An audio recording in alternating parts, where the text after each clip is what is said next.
from an organization, MSA Personnel, you know, and it was quite Mechanical Services Agency in Kotu, you know, and he was saying that, you know, they didn't give me any money for any kind of special favors, and so it was quite a sort of combative session in front of the Select Committee, the latest combative session. There have been a few. We had Madam Bensouda last week. Well, this is definitely a step in the right direction. I mean, for putting up a commission like this, I mean, to make sure you know, these things are followed up. It will make people to take heed of what is coming in the future. You realize what belongs to the nation belongs to the nation. One shouldn't take it and make it an individual possession or do whatever you want with it. Yeah, but it shouldn't have been. It needn't have been because they have already constituted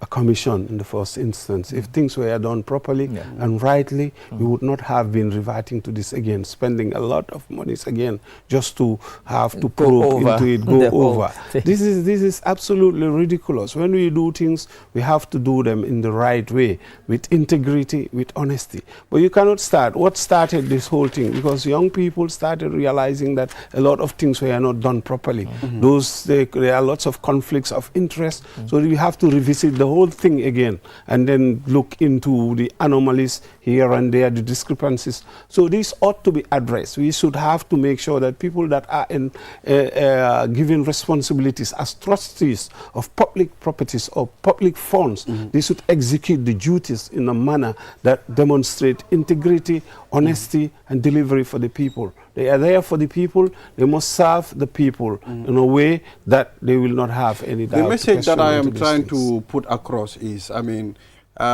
in the future, people will take heed.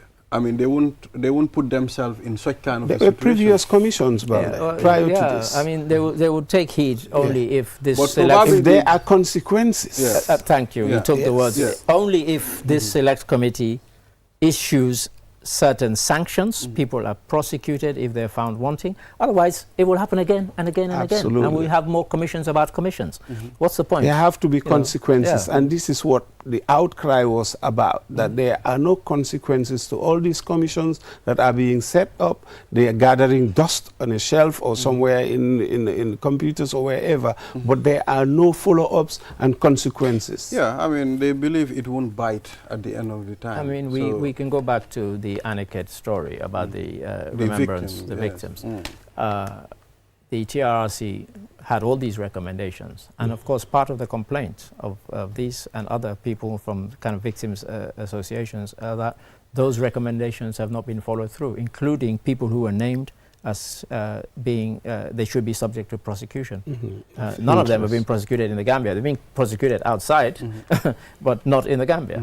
Well, so me, that's my own... Look at Cameroon. They just charged the former First Lady and the son 2 days trial, and they were convicted for 20 years. 2 days. The trial did not even last long. Because the evidence sometimes, I'm not saying that type of justice should be meted around here, but it should not drag about years, getting to almost a decade now, where we cannot even do the most basic of things. Well, let me show you. Who has the story about the Busumbala case? I think you have it. High Court.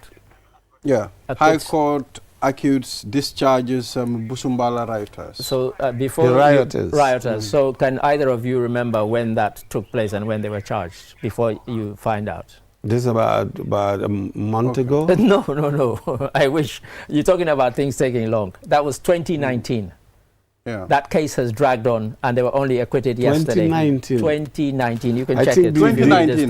Read the story. The justice system is really, you know, especially if you have people languishing at mile two, waiting to be tried, going for years.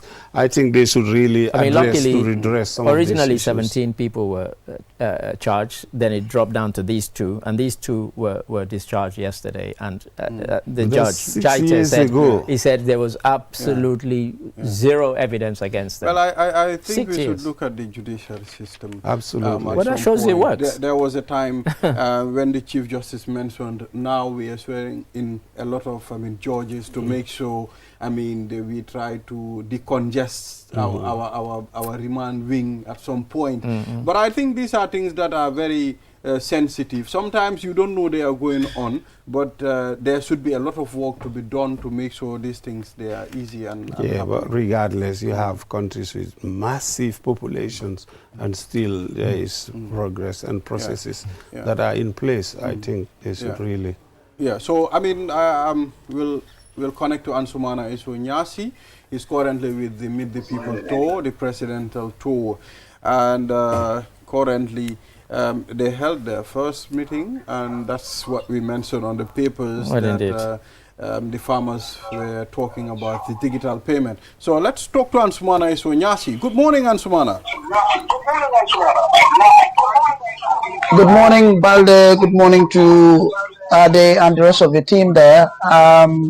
This is day 3 of the President's Meet the People tour, and we're here in Mansa Konko. As you know, the President is very much particular about roads, and one of the major highlights of this tour is the site visits that he will be embarking on, some of which he started already. And we have the good fortune of talking to the Minister for Works, Transport and Infrastructure, Honorable Ibrahim Silla, who's also part of the tour party. Honorable, yesterday we started the site visits for the roads in Salikenye.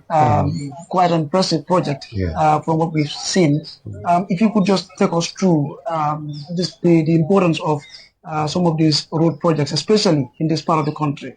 Thank you so much, Eso, and let me also take this opportunity to thank the management and staff of QTV for this opportunity to interface with the Gambian people about what is happening in the tour, but also what we are doing regarding the infrastructure subsector.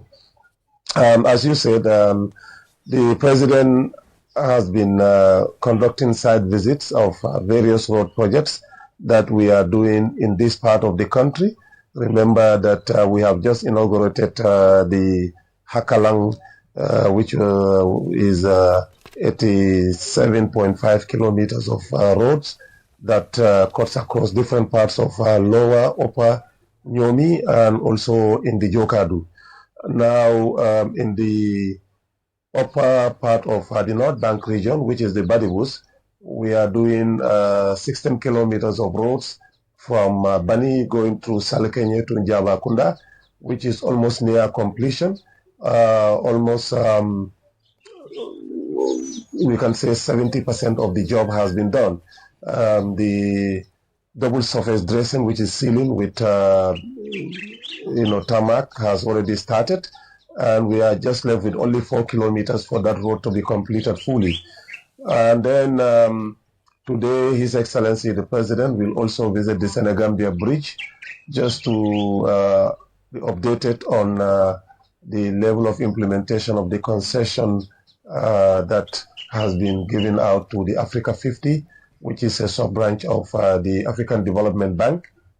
And then we will also be visiting other road projects across the northern part of the country. Currently, we are doing about 60 kilometers of roads in the Sames and also in the Salums. Although the President will not visit those ones, but those roads are also more than 80% of completion. In certain parts, they have started sealing, and we are very hopeful that by end of February, that particular stretch of roads, will be completed. This is highly significant in that wherever we are doing these roads, they have opened up these communities to great potentials in terms of trade, in terms of connectivity, in terms of access to hospitals and health centers, in terms of access to educational facilities, in terms of access to economic opportunities, especially trade links between the communities and also those adjacent communities across the border in Senegal. So the opportunities are phenomenal, and we are very happy that His Excellency is continuing with the trajectory of embarking on these kind of major transformational infrastructural projects that are not only bringing hope to the people of this country, but they are showing the determination and commitment of this government to invest where necessary to ensure that the people's lives are uplifted. The president yesterday made another announcement, another commitment I may even add, as far as road projects are concerned, that he or his government plans to construct at least about 700 kilometers of roads again. Yes. Tell us about this. Yes, thank you so much. That was a great announcement from His Excellency the President. For the information of the general public, we have already launched a tender for consultancy to do supervisionary works and detailed designs of 507 kilometers of roads across the Gambia. This is going to be fully funded by the Gambia government through a pre-financing scheme where the details will be provided to the public.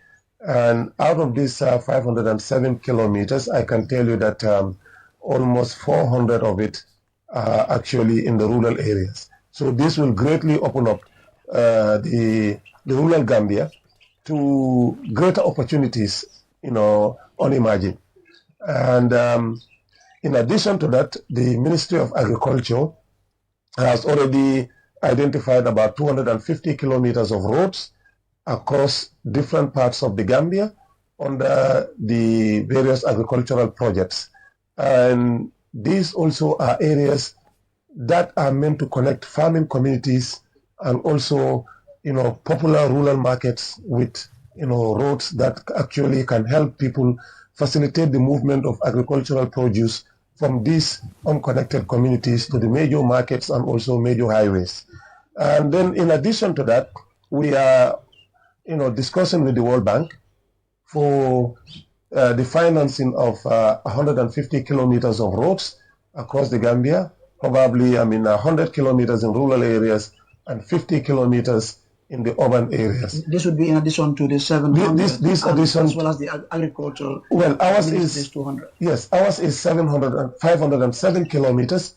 Agriculture is about 250 kilometers, and then the World Bank has given us a total grant of 150 kilometers. But in addition to these 150 kilometers that they are going to do and fully funded from the studies to the implementation and the construction phases, they are also going to study additional 350 kilometers that will be ready, so that so in essence what we are saying, in total what we are saying here is that the World Bank alone is going to give us a study of additional 500 kilometers. Out of these 500 kilometers, they are going to fully fund the 150 kilometers as grant. The studies also is going to be fully grant. And then, the 150 kilometers they are coming to do also, that is also fully grant. And then the other 350 that is left from the studies that they have done, then we are going to talk to various partners like the Islamic Development Bank, the Badia, and also the Kuwaiti Fund, and even the Saudi Fund to see how they can also come in either with grant or concessionary loan facilities that can help us do the entire 500 kilometers studied by the World Bank. So in addition to that 500 plus, our 507 plus 250 kilometers by agriculture, we are talking about 1,257 kilometers of roads that we are coming to do from now against the next 3 years. Well, thank you very much, Honorable Minister. We appreciate you speaking to us on this morning. Yeah. And just to say also that, we have about 101 kilometers in Kabada. Just for the information of the public, His Excellency the President will also visit that project, and I can tell you that project they have also started sealing now, And we are all very excited about this because the Kabadas, used to be a very difficult terrain, very difficult area to access. Now that area is completely open. You can see that roads linking from the Soma to Brikama Highway, from that Brikama Soma Highway all the way to the Casamas border, coming back to the Transgambia from Jara Soma all the way to the border with Casamas. It traverses, a phenomenal project. Thank you very much, Honorable. Thank you. Well, Balde and Ade, I will hand over back to you in the studio as we set out to Farafenni again. As you may be aware, the President will be engaging in a flurry of activities today. We have about 6 activities that he will be engaged in, including site visits to several places. So I will hand over to you guys as we travel back to Farafenni. Eso, before you go, I think Malik has a question for you. This is live on what? Yes. He has a question. You are live, Honorable Minister. Okay, thank you. Hello, my brother. This is Mr. Carr. How are you? Very good, Mr. Carr. Good to hear you. Yeah, I was just wondering, from Serekunda to Brikama, do you people have any plans to construct any road that would decongest that? Because that is a heavy traffic area, and is there any prospective plans to build a new road parallel to that one? Yes, actually, for the information of the general public, we have in fact started the process. The Islamic Development Bank has given us a funding for the extension of the dual carriage from the airport, Yundum Airport, where the dual carriage ends, all the way now to Block. So the studies we expect to be completed within the next 6 months. They are doing the feasibility study now, and we hope that will be completed within the next 6 months. And definitely before October, we will lay the foundation for the dualization of the Yundum to Block, which is about 60 kilometers. The reason why we are doing this is not only to decongest, but as you know that the University of the Gambia has now almost permanently moved to Faraba, and the number of students that are traveling between Banjul, Serekunda, going all the way to the university is about 20,000. In addition to other passengers on a daily basis. And this is causing a lot of congestion, it's causing a lot of traffic nightmares, so it has now become a big priority for the government of the Gambia to open up that area so that bus services that are linking the university and also the major cities in these combos and also in Serekunda in the greater Banjul area can now easily move through so that no student will not get late to the university, and also travelers will not have a big problem getting to work in Banjul.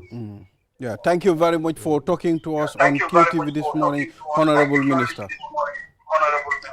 Thank you, Mr. Carr. Thank you. Yeah, so Ansumana Esonyasi, thank you. Have a nice day. Yeah, so that's the minister there talking about some of the developmental projects the government of Adama Barrow have been embarking. And, first-hand information is very significant. He talked about some of the projects that are completed, and he talked about the Kabada route as well, which is currently part of their plans. He also talked about many other things that are on the pipeline, Mr. Carr.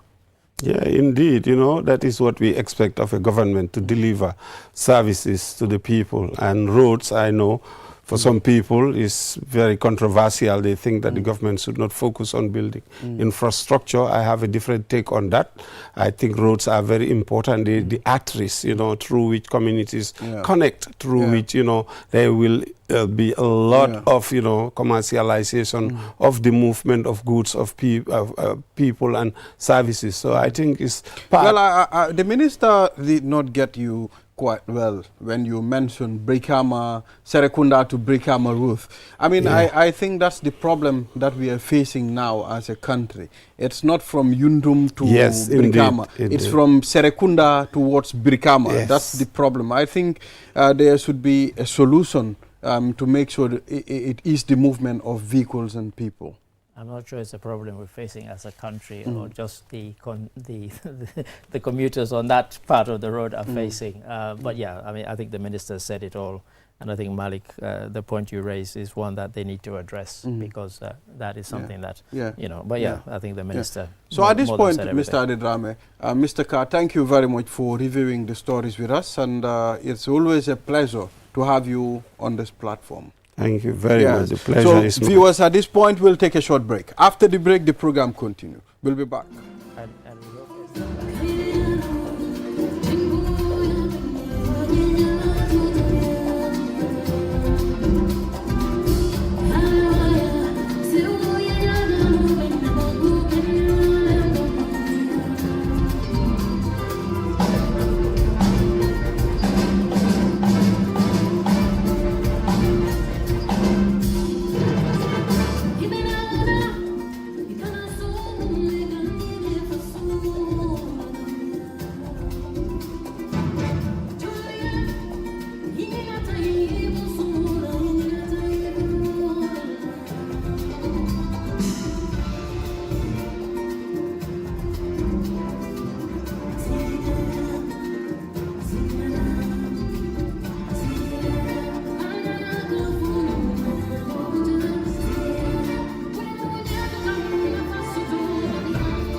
Back, you're watching QTV This Morning. I am Ibrahim Balde. Now let's head to our next segment that we've all been anticipating for, you know, Mr. Adedrame. I've always wanted one of these instances where you say this person needs no introduction and then you introduce them. Yeah, absolutely, absolutely. And this is somebody who has written what is a kind of unofficial national anthem for the Gambia. And in fact, when you go to many places and you say you're from the Gambia, they ask you, do you know this particular person? So some of you have probably guessed already.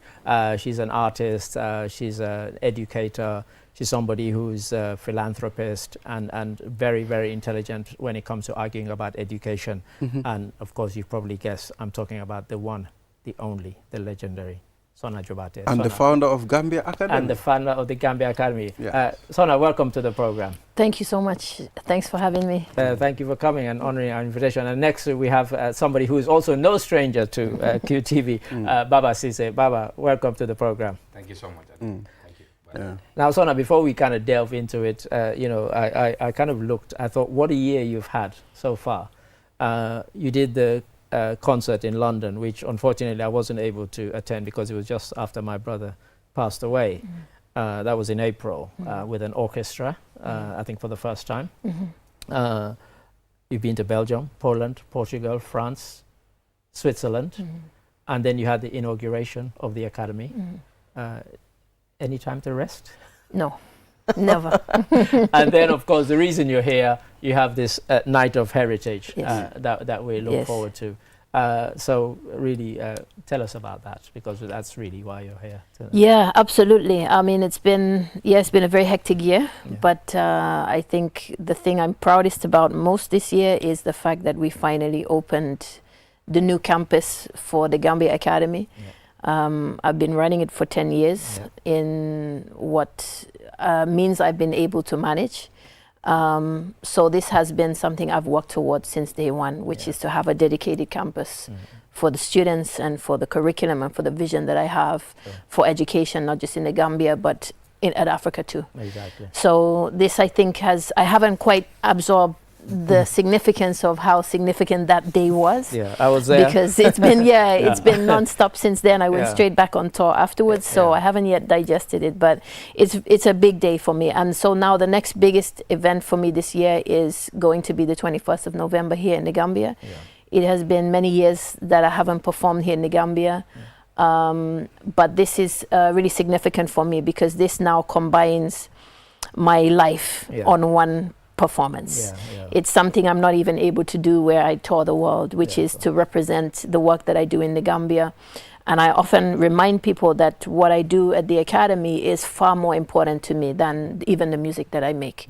The music that I make is simply just a platform to allow the world to see me so that I can introduce the work that I'm doing and the importance of education that I feel that needs to be addressed in Africa. So this is something that I'm trying to now really push home very hard. And the 21st is now going to be a platform for both my students to showcase everything that they have achieved through being at the Academy, which for me is a demonstration of what I believe is possible when we change education systems on the continent. And well, it's Cisse's fault that I got pressured into making a whole performance of my own. For me, I just wanted to focus on the students, you know, because that's my passion. I'm tired of performing now. You know, my one is like, I'm not interested, but I understand though, it's also very important for me to also perform here in the Gambia. And so that for me, of course, is going to be a proud moment for me. So go ahead. I was going to say, before we come back to you, Baba, one of the things, of course, you're very much involved in this, that I've always had to tell people is that every time I say the Gambia Academy, they always say, oh, the Music Academy. But it's much more than that. Exactly. As I found out on the night of the inauguration. I mean, some of the students who've gone on to do other things, and maybe you can tell us, like the lady who was making soap, the guy who's now a filmmaker, you know, that sort of thing. And so it's much more than just the music. Yeah, exactly. That's a very important question. I know once people see Dr. Jabate, Sona Jabate, the only reflection comes is music. But it's way bigger than that. It's way bigger than that because the Gambia Academy is a new phase of education within Africa. It's like a curriculum that has been built, you know, to give our people a meaningful education, an education that they can graduate with and be proud to say that they have a knowledge which will definitely help them in their future. You know, last time I went somewhere and they were asking me, what kind of music do you train your students? I say music is just part of it. Yeah, quite. But we do science, we do English, we do literacy, we do, you know, other areas that are very, very important. But the most important thing is, like, we give our students the knowledge, the skills, not the certificates. You know, of course, during my time, and of course, many people will go through this Western education. Exactly. It's more of us graduating with certificate, looking for jobs. Go and look for an office job. Yeah, exactly. But this particular curriculum is like putting us into a meaningful, like telling you, what do you want to be? You know, what is your skills? How can you apply your skills? Yourself, and it can help you. You know, because a lot of the time we hear people say we empower people, but Sona, on the night of the inauguration, you made, and you introduced a couple of people. You introduced filmmaker Lami. You also introduced a young lady who made the soaps and skincare products, and I bought some of those to kind of support. Thank you. But the thing that impressed me most of all was how confident and articulate they all were when you spoke to them on a one-to-one. And I have to say this because when I came here in 2018 and we did an education conference and we went from school to school, the lack of articulacy by senior students actually shocked me. I thought I'd go there and I'd speak and I'd have some dialogue. Most time there was one-way traffic and that really depressed me. But when I went to the academy, I mean, you know, every student I spoke to was confident. Confidence, yeah. They were able to articulate their dreams, their visions, and as you said, it's not just about looking for a job. It's actually sometimes you create your own business and create jobs. Yeah. Besides, it's something very important. It's like a quick one, just like, for example, many people have these dreams to change the education system in Africa. Many people, they'll come up with the ideas, but the resources are not available. I'll tell you one thing that Dr. Jobate did is like, okay, if we wait for them, they will dictate us. They will tell us, this is how you have to do it. So whatever she got from her music, she invests. She doesn't wait for them. It's not like we're waiting for resources or we're waiting for a particular project to give us the money for us to run this thing. No, we are actually putting this project ahead of our vision, like her vision, you know, and the vision that is to change the narratives, to change the education system, directed in the right angle. You know, of course, you would say, okay, let's wait for the for projects from the European Union, for projects from this. They will dictate. Yeah, exactly. So, but it comes with components, and these components will direct you what to do with it. You understand? But she's using her own fund, and then you know whoever comes have to be fit. Whatever funds you're bringing, it has to be within that vision. But if it is not within that vision, we don't want it. Well, I am one of the people that advocates, okay, why not we try to reframe our education system? I mean, the only thing we know, okay, we go to grade 12. After grade 12, we do some courses, go to university, then come and get a job and start doing a job. So why not we discover ourselves? Why not we try to explore our talents? You know, I think your academy is going to address that. Sona, I mean, why is this Night of Heritage, I mean, very there to you? Why is it? Well, I think I mean, I explained it's obviously it's the culmination of what I've been working on for many years, and I think the most important thing is being able to put those students up on that platform to demonstrate to the country, but also to the world, because we have a lot of media that goes around, to be able to demonstrate, as I said, to other countries also what is possible, and that is the vision. That is the vision that I'm aiming to achieve, and this comes down to, as you mentioned, curriculum reform. Right, it doesn't actually for me come down to just building more schools, and a lot of people when it comes to speaking to the major funders and players on the market when it comes to development in Africa, we keep speaking about building schools, building hospitals, and it's hospitals, healthcare is no different, right? It's the same thing. If you haven't tackled the very systems that fail healthcare treatments in the first place, you can have 15 hospitals and the same problems still occur. And so this is why, for me, I'm focusing on content, and which is why, as Cisse just said, that, you know, it's not necessarily a matter of waiting for that funding to build a school. It's a matter of designing the content, and that actually doesn't necessarily require those upfront resources from the beginning, but it does need the right mindset, and this is what I focus on. Well, I've been having this for a very long time, and I said any day I have the opportunity to interview you, I'll ask you about this, your music journey. Who inspired you to start your journey? My family.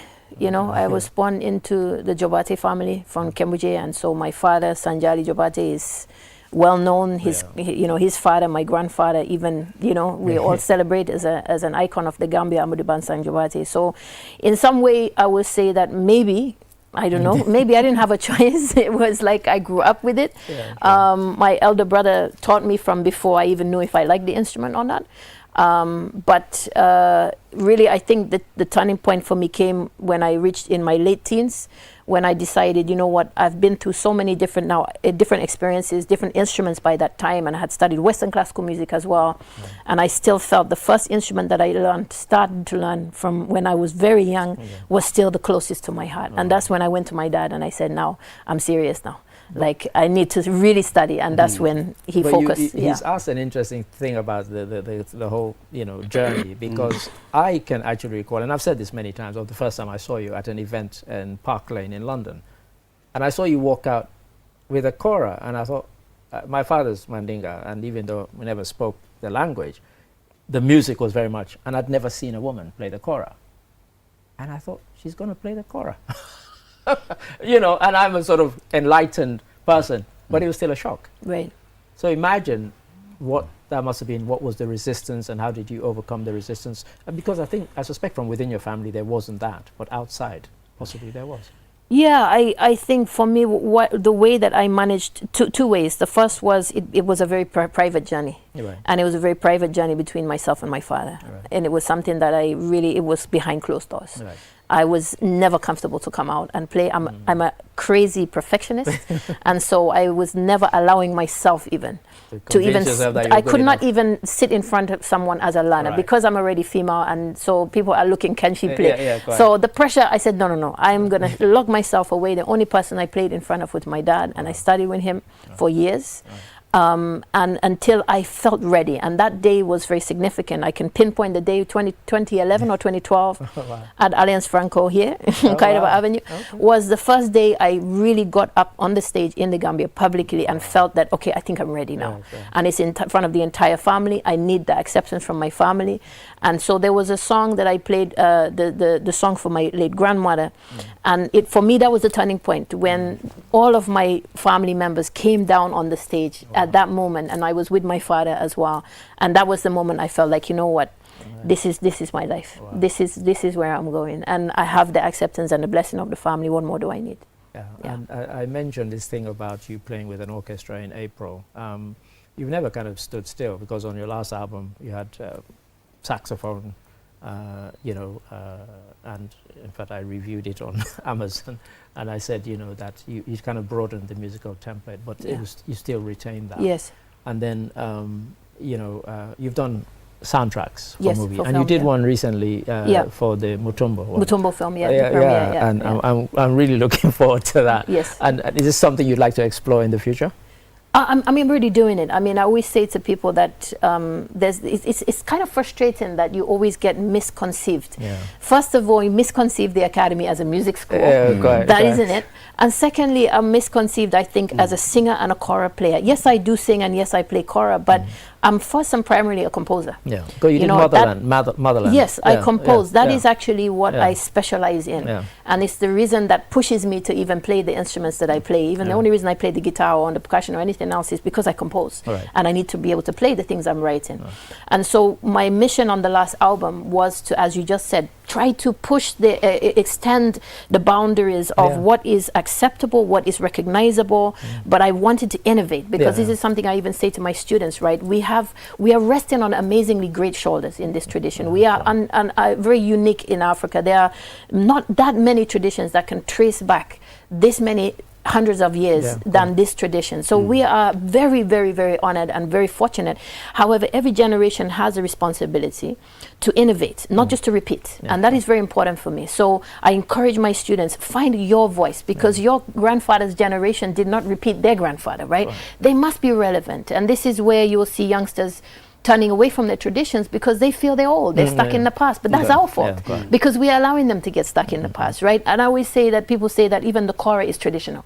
I say, but at some point in time, not that long ago, it wasn't even traditional, right? That was the most recent instrument in this tradition, right? Balafon and these other instruments are the grandfather. So at what point do we innovate? And this is where we have problems when African traditions stagnate. And so what I was trying to on the last album is demonstrate ways that we can push the boundaries of the tradition without abandoning it. So we retain it, we still recognize it as something that is mandeng, something that relates to the culture, the tradition, the sound, the sonics, the instrumentation, but we push the boundaries in, and that's how I use composition. For film, I do the same thing. And that orchestra thing, yes, I performed with the orchestra. I actually wasn't supposed to, I didn't want to perform. I wrote the symphony, and that was the hard work. That was the hard work, writing the symphony. How do you feel? How do you feel when you share your culture on stage? How do I feel? When you share, Erin. I think for me, it was a mission for me. Just at when the Gambia video was an idea in my head, and I actually remember phoning my then management, and saying, okay, I have this idea. I want to film this song called Gambia, and I explained the film, and they were not supporting it. They said it wasn't a good idea at the time. And he even said, because he's very English, he said to me, if that works, I will eat my hat. Let's just say he had to eat his hat. With he had to eat his hat very well when he saw the millions. I said, But when that idea was just an idea, I told to him, I said, you know what, I don't want to compromise That's the one thing I don't want to do. And Cisse knows me very well now, I think. That's one thing I have a big problem. Anything I do, I don't like to compromise. If I want to be authentic, I believe authenticity comes with not compromising on what it is that your mission is, your goals are, and your dreams are. So when it came to what I wanted to represent on the stage internationally, I was told repeatedly by management and other people that, okay, you must compromise, you have to be able to become more international. They might not understand the kora. It's a very traditional instrument. You know, the songs have to be a little bit westernized, all this stuff. And I said, no, like, I will tell you, the day that I will have everybody even singing, dancing, and knowing the songs by heart, and those people have never even stepped foot in Africa, never mind Gambia. And that was my goal. And so when, you know, when you reach that moment, when you're up on stage and you have, you know, audiences from all around the world, some countries, like for example places like Poland, you know, and I think the majority of that audience have not stepped foot in Africa before. Majority of them don't even listen to African music. I saw Poland. They're some of the most passionate audiences, you know, and this for me is a testament to the universality of music and the power that we have behind it, so long as we stay authentic. And I think that's something that a lot of not just Gambians, Africans overlook. They overlook the power of what they have. And they think that to gain success you must abandon it and adopt somebody else's culture because, oh, they're successful, they're famous, let's sing like them, let's rap like them, let's dress like them, let's walk like them, let's talk like them. And this is what I'm trying to say. You don't have to. Be authentic and be yourself, because no one else can be you better than you. This is it. Exactly. So Baba, what is the enrollment process at the academy? All right. Well, sometimes I used to say, if I just announce what we offer as an academy, then we will have 10 million people queuing.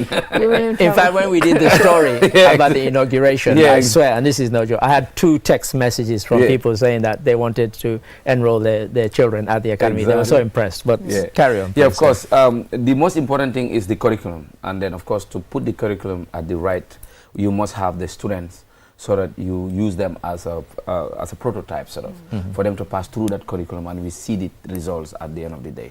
And that's exactly what we are trying to see. How are they now using this curriculum? And it's working. Basically, the number of students we have so far is very limited. It's up to 30 something. And then the reason behind that is because everything at the school is free. Everything. Like uniform is free, transportation is free. Medical is free. We offer our students high medicals, not even small ones, very high medical. Some of them we transport them to other countries for operation. So we support them very well. We also support them with psychological, you know, where we will hire, you know, specialists, therapists that will be out from outside Switzerland or others to come and support them psychologically. We also paid for those things. Transportation, even the transportation from their house to where the boss pick them, we give it to them for free. We also give them food for free, uniform free, book free. You know, we have laptops free for them. And startups. We also, at the end of the day, by the time they finish their school, because what we do is that after the 10 year, we don't leave you like that. We give you a startup capital. You start your own business. You know, and most of them, you can see they started their business already and they're working, they're doing very fine. So those capitals are up from the school. And, you know, at the end of the day, what we wanted is for you to be successful. And for you to be successful, we have to be with you all the way up to that level. There's something I think we have to mention here before we forget it.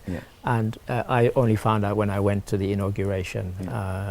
Sona mentioned about the importance of content, not just the physical. But one of the things that impressed me, the quality of the building, and to find that it was a Gambian company that actually Dynamic Builders. I met the CEO of there. He was a young guy. I was impressed, and I have to say, and the reason I say that is because I see lots of buildings around. We all do, and they're not up to any kind of decent standard. But this one was built to a very, very good standard, high quality. That you can proudly say, show them around. I was really impressed. Exactly.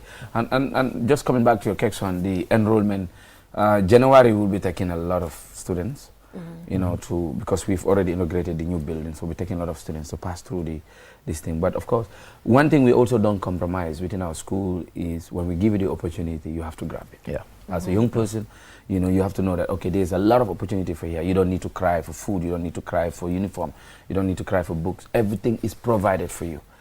What the only thing we want you to do is for you to excel, to succeed in your life, to succeed and support your family, support your community and your country at large. That is exactly what our missions are, and that is why we don't just put it open like that, because if you put it open, it will be having a lot. I just want to know. I mean, a school like that, an academy like that. Must have teachers too who are brilliant. I mean, who would be able to guide these children through. And have bought into how do you recruit your teachers? For teachers, we recruit them all over the world. We have teachers from, Nigeria, from South Africa, from other countries that will come and support, Australia. We also have a lot of volunteers from abroad, a lot of volunteers. They also come every year. In fact, we are about to have another one. There's one already there. Okay. These are all volunteers. But whoever comes must fit within the vision. It's not like you have to go outside the vision or you come up with something that will, redirect the vision somewhere else. But as far as whatever you are bringing is in line with what we are talking about, we're there. We want to have engineers. We want to have good engineers. People that will create planes, people that will create stuffs for Africa. That's what we want, because we don't have them. Yeah, well, I think that's the problem that we have as a continent, as Africa. We don't invent, we don't create. Yeah. We only depend on things that are given to us. It's the education system, and that's the problem. Like we cannot be surprised what comes out when you know what goes in. Yeah. And if you know what the system is, and I often remind people that the system we have of education, not just in the Gambia, continent-wide, still bears that legacy of the colonial legacy and history. And that was specifically built up to make sure that Africans would become dependent, would become job seekers rather than innovators, and they don't create industries, right? They depend on industries that are owned by foreign people. So and that is part of the system. How are we going to change that? Education, by changing the education system. Because when you create minds who understand, first of all, like it's compulsory for all of my students to take the history curriculum. The history curriculum contextualizes why they find themselves in the situation they even find themselves in today. And it also educates them, very importantly, in how to avoid repeating the same historical cycles. And so for me, this is a very, very, very essential part of the education that helps young people understand how they can be nation builders, right? How they can contribute, not just to, as you say, sucking for a job, getting qualification. Now I want to work in a hotel, I want to work in a bank. How do you own a bank? How do you build a hotel, right? How do you build roads yourself? Whether we talked just earlier, now we're talking about building roads. For me, it's like, but why are we depending on a few portion of people to do a job when we have, as a continent, we have the largest capital when it comes to youth, right? Healthy, young people, young minds. We should be able to build this continent without anybody's help. And that is even talking about government, aid, and all the rest of it. Because aid is also a noose around our necks, right? It's a debt. It's something we will have to pay back later. We're seeing the Chinese coming and building. Why are we not doing it? I don't understand. My team were laughing at me when last year we went to the University of the Gambia, convocation, and the first batch of civil engineers graduated, first ever batch. To me, it was like heaven. I was like, you know what? We can now produce people who can design and build our own roads. Yes. Otherwise, we're importing people, paying them fat fees. Exactly. Yeah, but the system is more of dependency. But that system is, unfortunately, we're fighting against something. And even these opportunities that we see after school, for me, is too late. For me, how can we spend 16 years in school and then graduate and be looking for, now what do I do? Yeah, what do I do? And yet we have a whole nation that needs something to be done, like now, urgently. And so for me, we don't have that time. We don't have that luxury to graduate people with no clue about what to do with their life and how to create industries, build industries, and to do everything with excellence.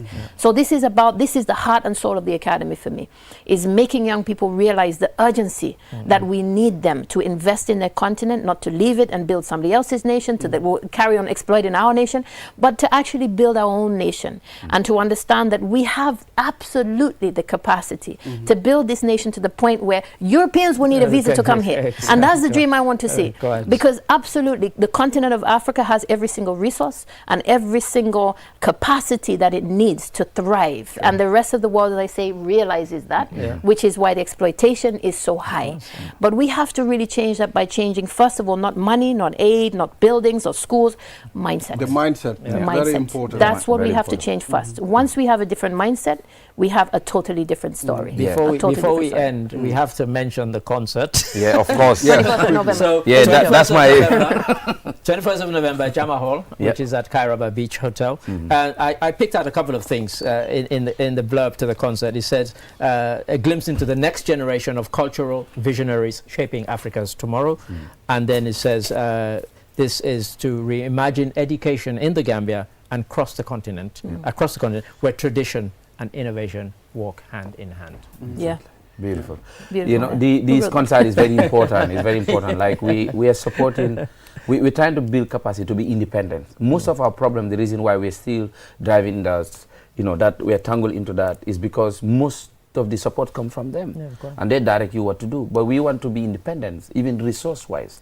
You know, how do we do that? Is for us to come together, and this concert is all about that. Whatever money is raised is taken back to the academy, for the academy to utilize it on its capacity and also vision, which is very important. I'll just give you one example before we just go. You see the difference between how we learn maths here and how we learn maths in our curriculum. It's like in our curriculum, in our own curriculum, the one that we went through, is more of, you know, calculation and pass the exams. But here is more of how do you now use that equation, algebra? How do you use it on a real life? Practical. And that is the beauty about the academy. So, you know, you will see a lot in that concern 24/7. For those of you who do not get your ticket, please go and grab your ticket before it's too late. Yeah, before it's too late. Exactly. I have a lot of people calling me from abroad. They are coming. They want to get the ticket. So we are urging Gambians to buy their tickets and come and support their own. Because whatever we have is going back to the Gambians. That's what the show is about. Absolutely. Yeah. So finally, Sona. Yeah, the price is just $400 is for ordinary and $3,000 for VIP. Now you're like your face That's cheap. Yeah, $400 for ordinary. Now you're talking his language. Yeah, want to see Sona performing $400? Yeah, because the idea is to give Gambians the opportunity, but $3,000 is for the VIP. For Kamarakundas and Tourists, they like foods and drinks. We have it for you. You understand that? And the water for VIP. So thank you, Sona. Finally, what do you have? You know what? It's been so. I was just saying to someone as I was driving here this morning. I said it's been so many years since I even came on the media here in the Gambia. You know, but this is for me. You know, some people also look at me and see, you know, oh, she's always abroad. But you know what I'm doing? I'm working tirelessly to represent, and this is the change that we start to see. And if you don't see me on the TV, it's because I'm too busy working on the ground. My students can testify to that. I live, I eat, I sleep, I drink, work. I don't have time to often stand up and talk about it or brag about it and say this is what I'm doing, you know. And a lot of artists, I know that can be like a temptation, but for me, I genuinely am focused on the work, and it takes 24 hours of my day most of the time to achieve what I have achieved over the last 10 years, and that doesn't come from, you know, in basking in the light, as we say. So I appreciate the invitation here, and it was nice for me to bask in the light for this little time, but my heart and soul is in the work, and I would really love once again to come out and support on the 21st, because every dollar that you spend is going directly back to the Gambian youth of tomorrow. Thank you. Thank you very much, Sona, for coming. Thank you. And see you at the event. Yes, now you know you're coming. So see you, Baba. Your Baba will meet there. All right. So viewers, we'll take a short break. After the break, then we will head straight to the last segment with Imam Usman Jah. We'll be back.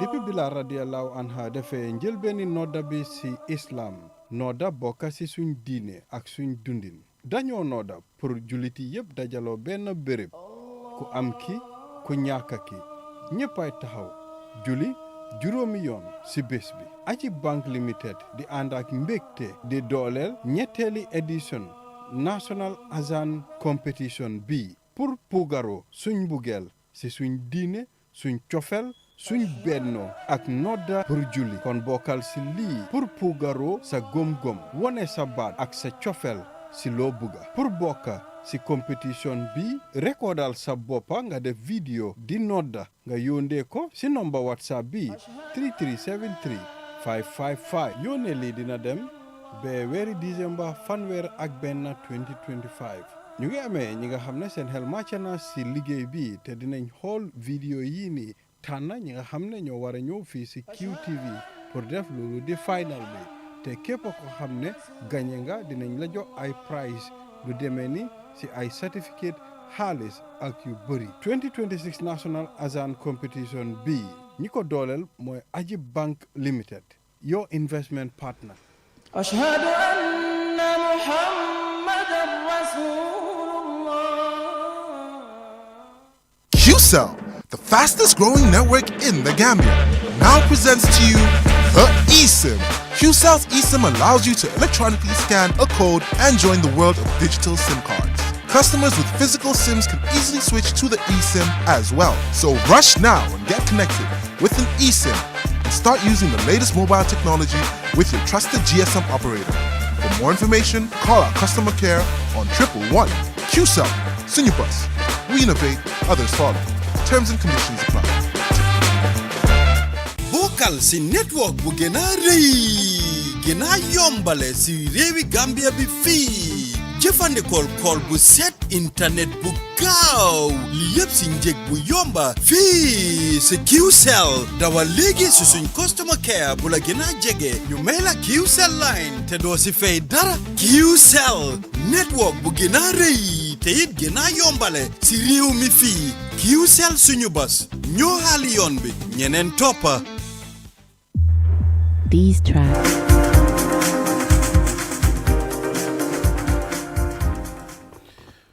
Yeah, so we are back. You are watching QTV this morning. I am Ibrahim Abalde. Now we will extend a bit of this program. As you know, the conversation is being brought in, so it's important for us to have Imam Usman Jah for us to continue this program.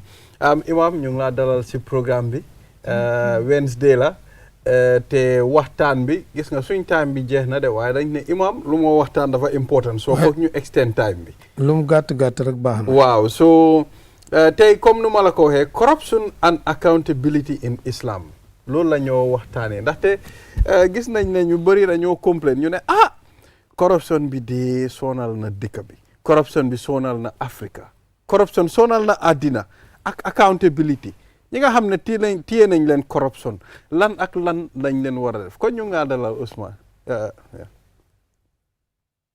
bismillahi rahmani rahim sallallahu wa sallam ala sayyidina wa nabina Muhammad wa ala alihi wa sahbihi wa sallama tasliman kathira Mr Weltare ñu ngi lay nuyu bu baax a baax di nuyu mbokk yi ñuy seetaan di am mbégte ci nganale gi ñu ngi am mbégte ci invitation bi once again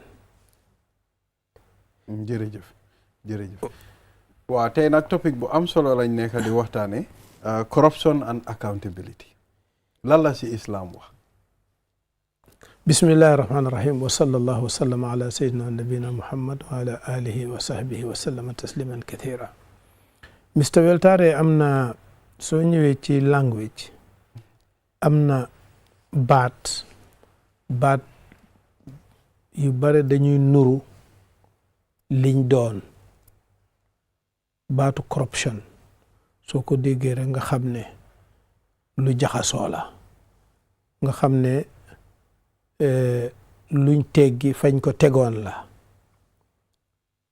dafa mel ni li mandinka di wax fisir walle baatu fisir walle même soo déggut mandinka sax da nga xam ne lu jaxasoo la waaw baat bi ci boppam moo ko nuru corruption suñ ko waxee mooy soppi mbir ca nam tëddee mbir nam tëddee nga soppi ko loolu mooy corruption moo tax danay am ci lu ne suñ ne corruption li xel di njëkk a daj mooy luubal xaalis foofu lañ koy gisee waaye corruption danañ koy def ba àgg ci xalaat danañuy crop xalaatu doomu aadama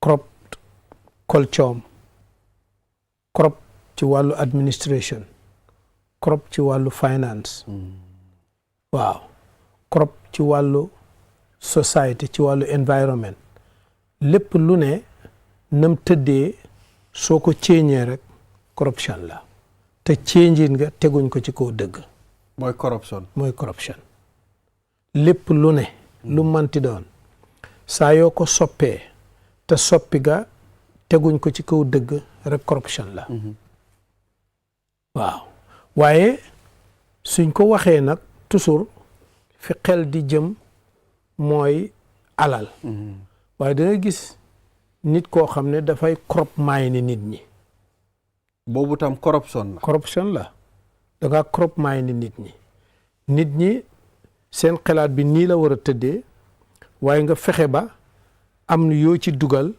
yoo xam ne da nga soppi seen xalaatin ak soppi seen gisin te teguloo ko ci kaw dëgg da nga crop seen maay seen xalaat seen maay da nga ko cropped ci wàllu alal bi nga xam ne nag moo gën a siiw boobu mu ngi tudd nàmbara mooy bépp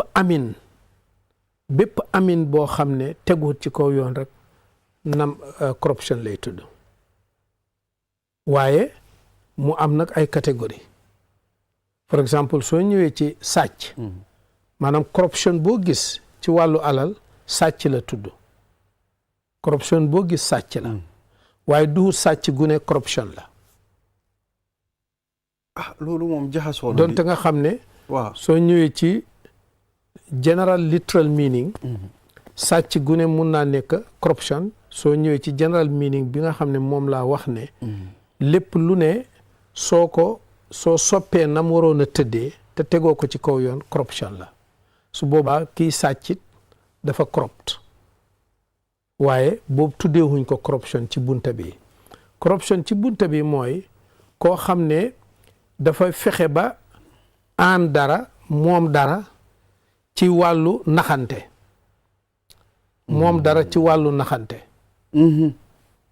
loolu nag dafa rampant fi ne nii ci àddina bi daanaka àddina bi ci corruption lay dox léegi maanaam dafay dem ba sax soo corruptut doo mën a dem loolu la nit ñi ñëpp gëm yi ci gën a siiw ci suñu jamono tey te muy lu ñuy practice masalante ci misaal da nga bëgg a jënd dara maanaam yow ñi ñuy tuddee ci government ñi dee jënd naka lañ tudd procurement officer for exemple yow procurement officer nga bunt bi nga xam ne moo gën a dangerous moo gën a bëri corruption mooy bunt boobu procurement waxuma ne ku koy def ku ne da ngaa corrupt waaw waxuma ko de waaye mooy bunt bi mun nga si corrupt waaw mooy bi gën a bare corruption te mooy bi gën a yomba corruption mun nga si corrupt lu gaaw waaw bu gaaw ba pare te kenn du ko mos a xam ba àddina tukki jiyaaree nag ak fuñ la mun a jaar ak jiyaaree ak yëpp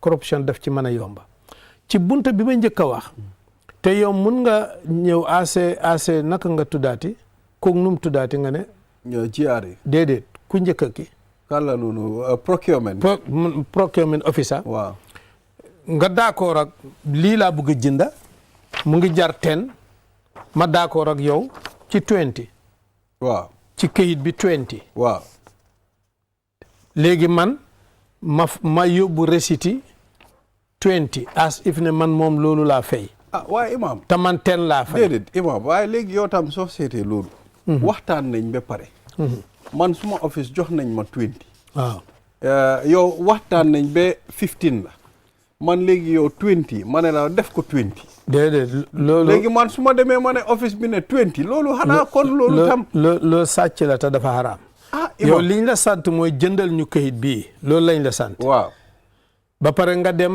laaj ci bitig bi ñu ne la këyit bi 10 lay jar nga laaj ci beneen këyit ñu ne la 15 lay jar nga dem nga ne man ci këyitu bii jar 10 laa bëgg a jënd nga ne leen jox ma proforma invoice ñu jox la proforma invoice nga ñëw dégg astaghfirullah nga ne bii jar 10 nga bëgg waaye nga ñëw wax ak ki koy jaay waaw ne ko defal ma proforma invoice bi defal ma fa 20 léegi nga indi 20 loolu ngay def ci file bi ba pare dem jëndee ji ko 10 for example 10 lay jar waaw waaye ngeen d'accord ne 20 lay moo nekk ci proforma mu defal la fa 20 waaw yow ngay won office bi ne wala ki la ko yónni ne 20 lay jar 20 la ñoom ñu jox la xaalis 20 ñu jox la xaalis 20 yow nga fay 10 amee sa 10. kon boobu tam corruption la. déet boobu mooy ndeyi corruption di boobu kay su fekkee ne corruption famille la woon. waaw boobu mooy ndey su fekkoon jëmm la boobu mooy bopp bi. waaye dama foogoon ne mooy spirit bi. boobu du sa wërsëg imam boobu sa wërsëg la. awuzu billah. boobu du wërsëg.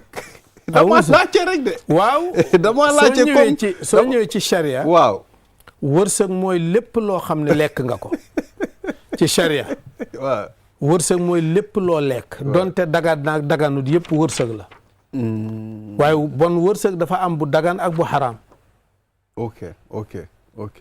soo ñëwee ci suñ téere dañuy wax ne wa rizqu haqqan ma bihi yuntafa'u wërsëg mooy lépp lu nit ki jëriñoo. mu ngi mel ni tey soo amoon alal ju lew te jëriñoohuloo ko duwut wërsëg du sa wërsëg. seetlu nga li ma la. am nga alal ju lewa di nga lekk ko ba pare. waaw wërsëg la. moo tax borom xam-xam yi dañoo uute ci wërsëg ndax wërsëg mooy li lew sa moomeef bi lew rek wala wërsëg mooy li nga lekk because loo lekkagul rek maanaam loo sankagul rek nekkagul sa wërsëg wërsëgu keneen la. donte lu dagan la li nga lekk ba pare donte daganut wërsëg la waaye wërsëgu xaraam la. wërsëgu xaraam. wërsëg mun naa xaraam dañ la ci account waaw dañ la diine daf lay account. ok nga gis fi ne nii soo xoolee yi dox ci réew mi not only réew mi maanaam man réew mi su ma sañoon dañoo génne procurement li ca ne yàlla rek a xam li fa nekk mboolem li ñuy destroyer réew mi li ci ëpp yëpp ci procurement la moo jógee su ko defee nag dañ koy farataal wane ne procurement su amul dafay mel ni réew mi mënta dox àddina dafay tukki te déedéet dara du ci dëgg. te li ci metti mooy procurement maa ngi use word bi sax soo moytuwul kuy liggéey procurement mën na maa mere waaye not procurement waaye jëfin bi. kenn du ciy jariñu. for exemple man maay kii war di jëndi waaye yow yaay suma boos man dama ciy am yow nga am ci. boos bi tam day dugga ci. waaw da ngay d'accord ci am ci même. ki nga xam ne moo joxe xaalis bi ci boppam accountant bi moom itam mën na cee am. su ko defee su boobaa pro forma invoice bi bon dafa war a cher lool. dafa war a duuf waaw dafa war a duuf. kon am na price yoo xam ne ñu ngi fii duuf nañ lool. waaw waaye loolu du njëgi affaire si. waaw du njëg bokk na ci corruption teñ di ko practice man tey corruption yi ñuy practice laay wax. for exemple tey ñu ne dañuy tenda. waaw biid. dañuy tenda dara. bidding process. waaw nga ñëw indi sa kile naka taati. waaw exactly. nga ñëw indi sa forme. waaw exactly mooy yow li nga ko kile li nga ko bitee ñaata nga koy mun a defee. ñaata nga ko amee waaw. dégg nga. 100,000. këli ñëw ne man 150,000. këli ñëw ne man 200,000. nga wax ki def ki ko maneetu 100,000 te kooku loolu moo gën ci gouvernement. waaye nga ne ko man dama bëgg nga tegal ma ci nangam ndax su ma la ko joxee yow danga ma ci jox nangam. mu ne la déedéet nga ba dem ca ka nga xam ne moom mu ne dana ko mën a defee ci 150. xam nga ko boobu moo gën a bon ci gouvernement. nga ne ko ndax su ma la ko joxee yow danga ma ci jox nangam. mu d'accord nga jox ko te fekk mënoon nañoo fay 100 léegi ñu fay 150,000 ngir yow liñ la ciy jox. bokk na ci corruption ñu bëgg fee establish dara project wala lu ni demee yow mi nga xam ne yaay officer in charge yow yaa war a wax waaw wala déet nga wax borom ne ko ndax su ma danga ma ciy jox nangam su bañee doo ko jox réew mi loru su nangoo mu jox la ci nga nangu léegi loola nga jël ci moom noonu 100% corruption la du alal ju lew loolu moo tax nga jox ko mun naa am ne sax ki nga ko jox duut maanaam ki nga xam ne tabax kër mooy contracteur la par exemple mun naa am ne sax mooy duhut ne mooy di best contracteur moo tax nga jox ko ngir ne moom mooy ki la nangoo ki la nangoo mosal ki la nangoo jox ci li nga xam ne moom la moo am li fi yàq réew mi li ci ëpp yëpp ci bunt yi ci la mu jógee for exemple tey soo ñëwee ci government wala ñi koy def ñëpp ñiy tukki for exemple ngay dem di tukki dem ne travel agent bi wala fi nga war a jëndee air ticket bi dégg nga ñaata cost bi ñaata la ñu ne 50,000 nga ne ko defal ma ko 100,000 mu def 100,000 nga yóbbu proforma invoice bi ci government fay ko te yow 50,000 moom nga fay li ci des nga def ko ci sa poos lan moo waral ngay gis ci government nit koo xam ne la muy fayeeku wóor na la ne doyut ko ci dundam maanaam ci li moo use daily manu doyut ko ba pare balaa at mee jeex mu mën a am suuf mën a commencé di tabax lan moo ko waral wala mu am kër fan la koy jëlee correct biñ demee ba gëm ne amin boo gis rek maanaam amin benn aayu ci li am solo daal mooy na nga fexe ba bu ko kenn xam rek waaye ndem fexe nga ba mën a am rek noo ko mën a amee baax na dem nañu dem sax ba gëm benn waxin bu ñuy wax naan nag wu ne fan ko eew foofu la moo liggéeyee dundee waaw am na ñoo xam ne dañuy crop système bi for exemple soo ñëwee ci ñi nga xam ne ñooy nekk ci mbedd yi for exemple police traffic for exemple nañ ma jéggal nag waaye damay wax rek place yi nga xam ne ak naka la mën a amee moo tax ma wax ko ah yow da nga gis koo xam ne fi mu waroon a taxawut fa for exemple fi mu waroon a paag motoom paagut fa fam ko paag fuñ tere la yow nga ñëw crop système bi because kii da nga ko waroon a discipline waaye mu am lum la jox nga bàyyi ko mu dem kon fi ñu toll ni yow yaa ngi crop système bi nga xam ne moom la réew mi tëral pour nit ñi yëpp mën a tegu ci kaw dëgg nga dem ci soo ñëwee ci bunti àtteekaay moom itam corruption dafa bare dafay tàmbalee ca looya ba ca jooji si looya bi mën nga daf dee crop moom itam système dafa crop dëgg ci naka nga ñëw jox ko sa kees moom wóor na ko ne yow amoo kees wóor na ko bu baax ne amuloo kees dégg nga waaye ngir xaalis bi nga koy fay mu jël kees bi réyalal la ko garaawalal la ko laaj la lu bare nga jox ko te wóor na ko ne amuloo kees muy eeg di wàcc di la jox report naa waa nii la ñuy def di la yaakaarloo te moom wóor na ko ne at the end of the day yow da ngaa lose kees bi moom xam na ko from the beginning wóor na ko wala mu jéem a fabriquer ay fen ay lay yoo xam ne moom lay jéem a naxee jooj bi pour mu mën a am dëgg mu ngi laa crop te mu ngi crop système bi mu ngi crop justice jooj ci boppam da ngay gis ñoo xam ne danañu crop yes yow da nga war a def wóor na la ne jooj meen bi nii la war a tëddee mën nañ laa crop ci jox la dara wala mën nañ laa crop sax ci kaw maanaam ku nekk ci sa kaw woo la ne la jooj meen bi bul def nangam de for exemple ngir nga ragal sa position bi nga xam ne xëy na soo defee otherwise mën nga koo ñàkka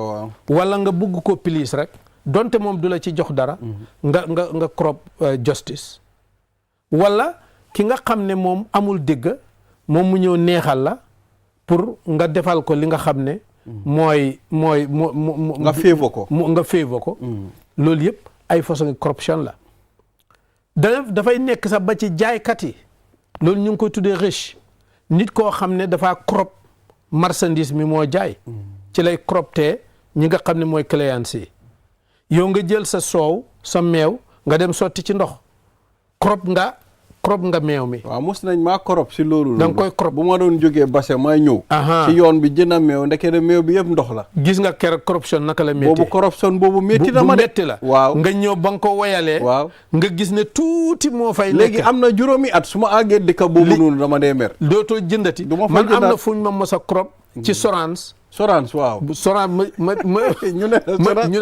ma Sorance bi dafa neex Sorance lu forox bugguma ko dégg nga Sorance bi dafa neex ma jënd ko ma ñëw su maay ba ma ko laalee su ma bëy yëpp dee comme limon foofa Sorance su ma fa fekkoon Sorance yu mel ni lem ak waaw doo ko jëndaat waaw place ba buggatuma fa Sorance xam nga corruption yomba na waaw dafa yomba ta bare nga gis nit ki nga xam ne dafa jël diwtiir mu def ci diwliin dégg nga moom itam crop na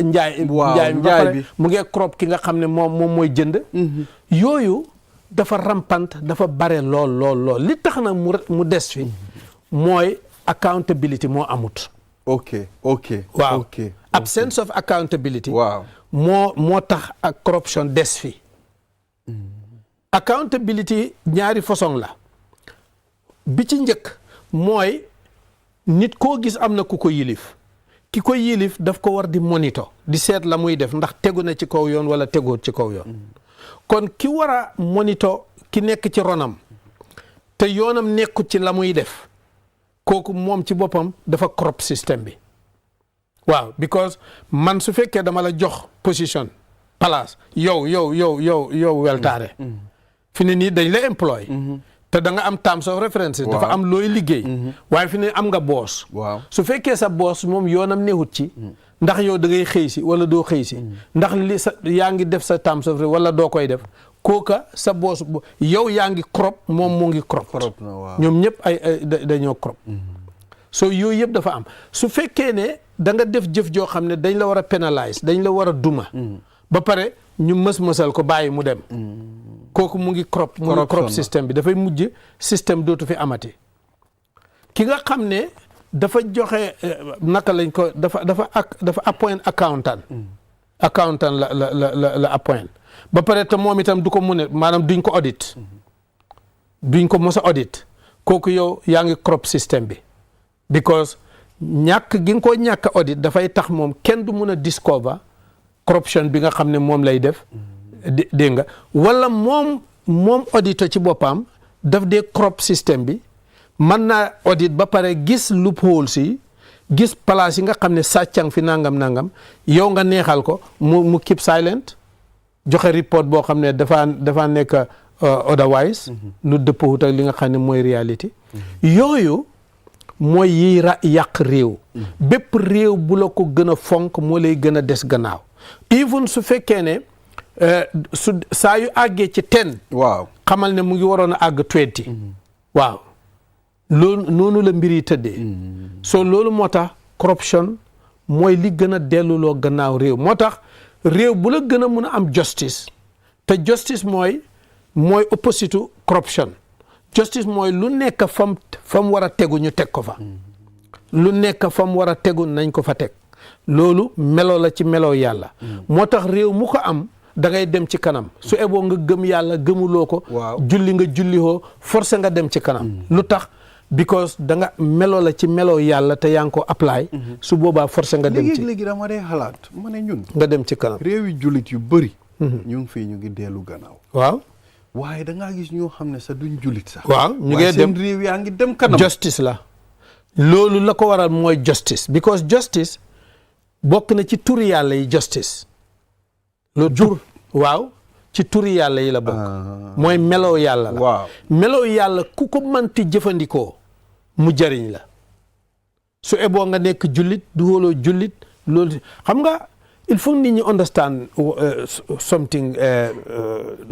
weltaare gis nga fii ci àddina bi ñun ñëpp a fi yem ci yàlla fii ci àddina ku nekkul jullit ki sax ñun ñëpp a yem ci kanam yàlla wax naa ko ci suma programme bale loolu nu mu mun a mel ni mu mun a mel mooy waaw yàlla mooy rahmaan mooy rahim da nga ko dee jàng rahmaan lim miin mooy ki fi nekkal ñëpp fii ci àddina ki fi nekkal ñëpp doxal jullit duhoo jullit baax nga bon nga sàcc kan nga saaga kan nga yàlla ñëpp la fi yàlla neexal ñëpp la yàlla fonk ñëpp la yàlla fonk te ñëpp la fi neexal loo mën a def du tere lam la digoon dana la ko jox su eboo yow nga ne yàlla amut su eboo nga saaga yàlla waaye su fekkee lam la digoon mooy da ngay am alal da nga koy am léegi nag da ngay am wér-gu-yaram da ngay am wér-gu-yaram waaw su eboo yow ngay nekk julli kaata di fanaani arash dégg nga waaye la yàlla digoon mooy yow doo am dara nga dul am amoon na benn paade suñ football yi yëpp la xar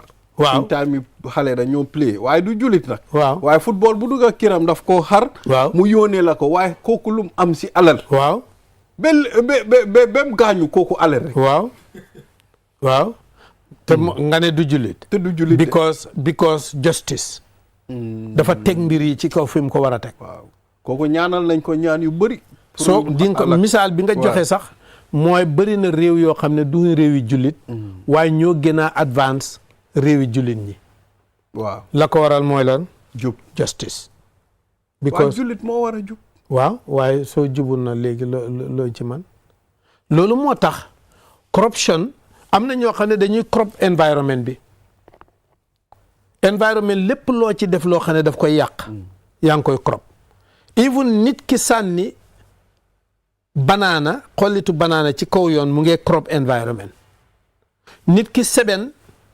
ci place bu mu warta seben wala mu dem fa kama yaa ngi corrupt environment nit ki nga xam ne jël na ay naka lañ ko tuddee kayiti kile naka la tuddaati plastique mbuus waaw mbuusi plastique yi nga di ko sànni ci géej gi wala ci tefes gi wala yaa ngi corrupt environment géej gi dañ ko dee corrupt ba nga xam ne jën yi dañuy dee ndeysaan waaw mooy nam waroon a tëddee noonu lañ corruption ci loolu dafa yaatu mooy lépp loo xam ne nam waroon a tëddee dañ ko soppi rek corrupt nga loola waaw comme ni nga koy gisee soo gisee tey soo ñëwee ci sa mobile ci sa nataal yeeg yooyu waaw nataal am na système boo xam ne da nga bugg a crop sa nataal bi da nga ko bugg a crop nga soppi waaw nga soppi ko soppil nu meloon waaw mooy corruption waaw mbir mu ne nam meloon nam war a mel soo ko soppee rek crop nga ko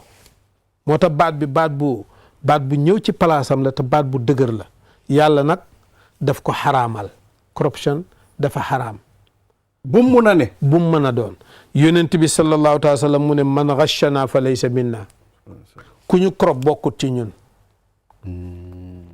képp ku ñuy crop bokkut ci ñun jullit ñi waaw ku ñuy crop ak ban façon corruption yow duwoo jullit riche mooy jëf joo xam ne soo ko maanaam su nit ñi bàyyiwut seen xel kenn du xam li nga def jëf la joo xam ne ku bàyyiwut xelam ku la accountut wala ku la auditut duñ mos a xam li nga def dafay mel ni lu baax la yaa ngi dund ak nit ñi ñu ngi lay tagg di la def yëpp te fekk yow li nga tëdd yëpp ay corruption la ay tappale la moom ngay def danaa la si jox benn misaal boo xam ne man ci sama bopp dund naa ko boobu rek laa ñemee wax nag yi ma dund moom ñemewuma ko wax because sooy liggéey ci système bi da nga gis yoo xam ne li métti ci jamono mooy corruption dafa rampante ba nit ñi gëmuñ ne am na ku corruptut foofu lañ toll de maanaam corruption dafa rampante dafa tasaaroo ba am na ñoo xam ne mënoo a dugal ci seen bopp yi ne am na ku corruptut liñ gëm mooy ñëpp a corrupt seeta musiba woow de te am na ñoo xam ne over their dead body mënoo fexe bañ corrupt mënoo leen a corrupt loo su boobaa yow yaay ki bon man dund naa ko am na benn at ma nekk amirul hajj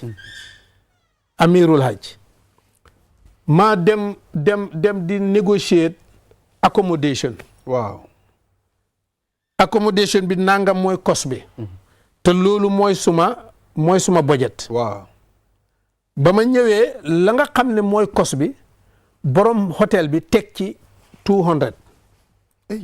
200 riyal si kaw cost bi waxante man mu bañ ma dellu suma hôtel kool ko ne ko waaw yow sa lal yi ren cher na di mu ne ma waa li ngeen ci teg la ma ne ko ñun ñan waaw mu ne ma yow ak embassy bi te man yëguma tinuma kon si embassy bi la mu ngi mel ni suñ time bi jeex na de waaw dañ ko nangu imam time bi jeex na nangu nañ ko waaye corruption boobu bëggoon naa ñu jekkali ko waaye xam nga programme si nu moo demee fii programme bi jeex beneen ñëw kon imam xanaa bon ñu tàggaloo rek ba beneen xam naa ne dinañ tàggatoo rek waaye lii dinañ ko continuer insha allah waaw jërë ngeen jëf thank you very much viewers this is all we have for today until we come here again tomorrow have a wonderful day